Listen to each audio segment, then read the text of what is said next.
Kung nakakakain ka 3 beses sa isang araw, may tahanan kang nauuwian, may trabaho, at malusog ang katawan mo, magpasalamat ka. Dahil hindi lahat ay may ganitong biyaya. Marami ang nagugutom, maraming walang matirhan, at maraming lumalaban sa sakit araw-araw. Kaya bago ka magreklamo, huminto ka muna. Baka ang buhay na meron ka ngayon ay pangarap na ng iba. Ang tagumpay, hindi yan basta ibinibigay, pinaghihirapan yan. Maraming beses kang mapapagod, madadapa, at maiisip mong sumuko. Pero tandaan mo, ang tunay na tagumpay ay bunga ng mga pagkakataong pinili mong lumaban kahit gusto mo nang tumigil. Kasi sa bawat pagkadapa may aral. Sa bawat kabiguan may lakas na nabubuo sa loob mo. At yung lakas na yon, yan ang magdadala sa iyo sa tagumpay na matagal mong inaasam. Kaya kahit gaano kahirap, huwag kang bibitaw.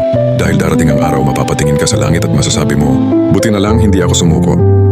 Kung nakakakain ka 3 beses sa isang araw, may tahanan kang nauuwian, may trabaho, at malusog ang katawan mo, magpasalamat ka. Dahil hindi lahat ay may ganitong biyaya.